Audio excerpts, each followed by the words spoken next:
Hello students, welcome to our channel Science gamma.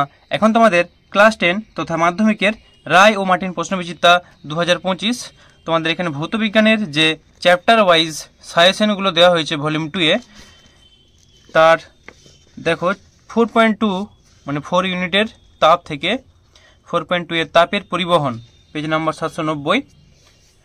তো এর মধ্যে যে অতি সংক্ষিপ্ত উত্তরমী প্রশ্ন আছে, অর্থাৎ 1 নম্বর সমস্ত শর্ট কোশ্চেন, শূন্যস্থান পূরণ এবং সত্য মিথ্যা সহ, তো সেগুলি সব এই ভিডিওটিতে দেব। তো তোমরা চ্যানেলটিতে নতুন হয়ে থাকলে এই ধরনের ভিডিওগুলি পাওয়ার জন্য তোমরা অবশ্যই চ্যানেলটিকে সাবস্ক্রাইব করে রাখো। তো দেখে নাও একের দাগেরটা কি বলছে। হিরে, লোহা ও রূপাকে তাপ পরিবাহিতাঙ্কের নিম্নক্রমে সাজাও। তো নিম্নক্রম যেহেতু বলেছে, তাহলে লোহার সবচেয়ে কম, হিরের সবচেয়ে বেশি, তাহলে প্রথমে হবে হিরো, গ্রেটার দেন রূপো, গ্রেটার দেন লোহা।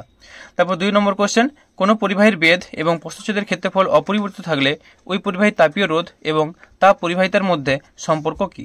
তাহলে লিখবে তাপীয় রোধ RH, প্যাকেটে RH, তাপ পরিবাহিতা প্যাকেটে K হলে RH প্রপোর্শনাল টু 1/K, এটা লিখলে হবে। ওকে, চলো 3 নম্বর কোশ্চেন, তাপ পরিবাহিতাঙ্কের এসআই একক কি? তো এসআই একক হলো watt, metre inverse, kelvin inverse. এরপর অনুরূপ প্রশ্ন, পদার্থের তাপ পরিবাহিতার সিজিএস একক কি? তাহলে calorie, metre inverse, degree centigrade inverse আর সেকেন্ড ইনভার্স।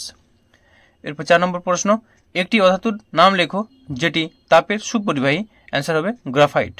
এরপর অথবা দুটো কোশ্চেন আছে। প্রথম কোশ্চেন, উচ্চ তাপ পরিবাহিতা বিশিষ্ট একটি অধাতুর নাম লেখো। অ্যান্সার হবে হীরক। আর 2 নম্বর প্রশ্ন, এমন একটি অধাতুর নাম লেখো যার তাপ পরিবাহিতা ধাতু অপেক্ষা বেশি। এটাও অ্যান্সার হবে হীরক। এর 5 নম্বর প্রশ্ন, তাপ পরিবাহিতাঙ্কের মাত্রীয় সংকেত লেখো। Answer mL/-3 theta inverse. 6 নম্বর প্রশ্ন, আদর্শ পরিবাহীর ক্ষেত্রে তাপ পরিবাহিতার মান কত? অ্যান্সার হবে অসীম। 7 নম্বর প্রশ্ন, কঠিন পদার্থের তাপ মধ্য দিয়ে তাপ কোন পদ্ধতিতে সঞ্চালিত হয়? অ্যান্সার হবে পরিবহন। 8 নম্বর প্রশ্ন, শূন্যস্থানে তাপ পরিবাহিতাঙ্কের মান কত? অ্যান্সার হবে 0। 9 নম্বর প্রশ্ন, আদর্শ অন্তরকের তাপ পরিবাহিতাঙ্ক কত? অ্যান্সার 0। 10 নম্বর প্রশ্ন, শূন্য মাধ্যমে তাপীয় রোধের মান কত? অ্যান্সার হবে অসীম। 11 নম্বর প্রশ্ন, তাপের সুপরিবাহী একটি তরল পদার্থের উদাহরণ দাও। অ্যান্সার হবে পারদ। 12 নম্বর প্রশ্ন, তাপীয় রোধের মাত্রীয় সংকেত লেখো। Answer m−L−T³ theta. 13 নম্বর প্রশ্ন, কোন ধাতুর তাপ পরিবহন ক্ষমতা সর্বাধিক অথবা সর্বোৎকৃষ্ট তাপের ধাতব পরিবাহী কোনটি? অ্যান্সার হবে রূপা। এরপর 14 নম্বর প্রশ্ন, হীরক, অ্যালুমিনিয়াম, রূপো, তামা, লোহার মধ্যে কার তাপ পরিবাহিতা বেশি? অ্যান্সার হবে হীরক। 15 নম্বর প্রশ্ন, তাপ পরিবাহিতাঙ্কের অনন্যকে কি বলা হয়? অ্যান্সার হবে তাপ রোধাঙ্ক বা তাপীয় রোধাঙ্ক। 16 নম্বর প্রশ্ন, তাপীয় রোধ কোন কোন বিষয়ের উপর নির্ভর করে? অ্যান্সার হবে উপাদানের প্রকৃতি, দৈর্ঘ্য এবং প্রস্থচ্ছেদের ক্ষেত্রফলের উপর নির্ভর করে। এরপর 17 নম্বর প্রশ্ন, তাপ সঞ্চালনের কোন পদ্ধতিতে মাধ্যম ছাড়াই তাপ পরিবাহিত হতে পারে? অ্যান্সার হচ্ছে বিকিরণ। এরপর 18 নম্বর প্রশ্ন, একটি ধাতুর দণ্ডের মধ্য দিয়ে তাপের পরিবহন তার বেধের সঙ্গে কিভাবে পরিবর্তিত হয়? অ্যান্সার হবে ব্যস্তানুপাতে পরিবর্তিত হয়। 19 নম্বর প্রশ্ন, উষ্ণতা বৃদ্ধিতে ধাতব পরিবাহের কিরূপ পরিবর্তন হয়? অ্যান্সার হচ্ছে বৃদ্ধি পায়। 20 নম্বর প্রশ্ন, কোনো পরিবাহীর প্রস্থচ্ছেদ হ্রাস করলে তাপীয় রোধে কি পরিবর্তন হয়? অ্যান্সার হবে বৃদ্ধি পায়। এরপর 21 নম্বর প্রশ্ন, তাপ পরিবহনের কোন অবস্থায় উত্তপ্ত করলেও কোনো ধাতব দণ্ডের উষ্ণতা বাড়ে না? অ্যান্সার হবে তাপের স্থিরাবস্থায় বা স্থিতাবস্থায়। এরপর 22 নম্বর প্রশ্ন, তাপ সঞ্চালনের কোন পদ্ধতিতে অভিকর্ষ বলের প্রভাব আছে? অ্যান্সার পরিচলন। এরপর 23 নম্বর, তাপ পরিবহনের কোন অবস্থায় পরিবহন ও শোষণ একসঙ্গে হয়? অ্যান্সার হবে বিকিরণ। 24 নম্বর প্রশ্ন, একটি ধাতব দণ্ডের দৈর্ঘ্য ও প্রস্থচ্ছেদ দ্বিগুণ করলে তাপ প্রবাহের হারের কি পরিবর্তন হবে? অ্যান্সার কোনো পরিবর্তন হবে না। এরপর 25 নম্বর, একটি পদার্থের তাপীয় রোধের মান কখন তার তাপ পরিবাহিতাঙ্কের অনন্যকের সমান হয়? লিখব যখন পরিবাহীর দৈর্ঘ্য বা বেধ এবং ক্ষেত্রফল সমান হবে বা একক হবে, তখনই কিন্তু কি হবে না, তাপীয় রোধ তার পরিবাহিতাঙ্কের অনন্যকের সমান হবে। আচ্ছা, এরপর 26 নম্বর প্রশ্ন, তাপ পরিবাহিতা কাকে বলে? তো অ্যান্সারটা তোমাদের আমি ভট্টাচার্য বাদাস পেজ নাম্বার 31 থেকে দেখিয়ে দিচ্ছি।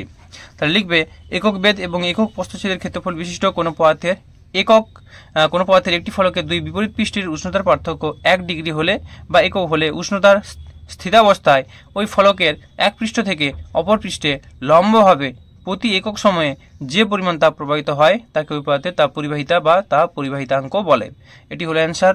চলো এরপরে কোশ্চেন অনুরূপ প্রশ্ন, কোন পদার্থের তাপ পরিবাহিতাঙ্কের সংজ্ঞা লেখো। একই প্রশ্ন। চলো এরপর 27 নম্বর প্রশ্ন, এসআইতে তাপীয় রোধের একক কি?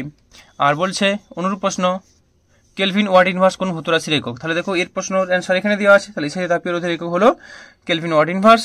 আর এটা কোন ভৌত রাশির একক? তাহলে তাপীয় রোধের একক। এরপর 28 নম্বর প্রশ্ন, স্থির পূর্ব অবস্থায় কোনো পরিবাহীর উষ্ণতা বৃদ্ধি কোন কোন রাশির ওপর নির্ভর করে? তাহলে লিখবে পরিবাহীর উপাদানের রোধ, পরিবাহীতে তাপের ওপর, কোন একটা পরিবাহীর মধ্যে যে পরিবাহিত তাপ তার উপর, এবং পরিবাহীর উপাদানের রোধ, আর এটা লিখতে পারো সময়ের উপর। এরপর 29 নম্বর কোশ্চেন, উষ্ণতা বাড়ালে তরল পদার্থের পরিবাহিতাঙ্ক বাড়ে না কমে? অ্যান্সার হচ্ছে বাড়ে। এরপর 30 নম্বর প্রশ্ন, সাধারণ উষ্ণতায় সবচেয়ে বেশি তাপ পরিবাহিতা সম্পন্ন পদার্থটির নাম কি? অ্যান্সার হবে হীরক। সত্য মিথ্যা এক একটা, কোনো বস্তুর মধ্য দিয়ে তাপ পরিবহনের সময় বস্তুর উপাদান কণাগুলির স্থান পরিবর্তন হয়? অ্যান্সার হচ্ছে মিথ্যা। অথবা ঘরের উষ্ণতায় কাছাকাছি ধাতুর মধ্য দিয়ে তাপ পরিবাহিত হওয়ার সময় হওয়ার প্রধান উপায় ইলেকট্রন সঞ্চরণ? অ্যান্সার মিথ্যা। 2 নম্বর প্রশ্ন, সব পদার্থের তাপ পরিবাহিতার মান সমান? অ্যান্সার মিথ্যা। 3 নম্বর প্রশ্ন, তাপ বিকিরণের সময় মাধ্যমের কণা উত্তপ্ত হয়? অ্যান্সার মিথ্যা। 4 নম্বর প্রশ্ন, পরিবহন পদ্ধতিতে তাপ কেবলমাত্র সরলরৈখিক পথে সঞ্চালিত হয়? অ্যান্সার মিথ্যা। 5 নম্বর প্রশ্ন, তামার তাপ পরিবাহিতাঙ্ক লোহার তাপ পরিবাহিতাঙ্ক অপেক্ষা বেশি? অ্যান্সার সত্য। তো তোমাদের অ্যান্সারগুলো দিয়ে দিলাম। এরপরে তোমাদের যে পার্টটা দেওয়া হবে সেটা হচ্ছে আলো থেকে। আলোর যে অতি সংক্ষিপ্ত উত্তরধর্মী প্রশ্ন আছে, অর্থাৎ গোলীয় দর্পণে প্রথম পার্টটা আছে, গোলীয় দর্পণে আলোর প্রতিফলন, এখান থেকে। তো এইভাবে তোমাদের কোশ্চেনের অ্যান্সারগুলো দেওয়া হতে থাকবে। তো যারা চ্যানেলটিতে এখনো নতুন তারা অবশ্যই এই ধরনের ভিডিওগুলি পাওয়ার জন্য চ্যানেলটিকে সাবস্ক্রাইব করে রাখো। ওকে, দেখা হবে পরবর্তী ভিডিওতে। বাই।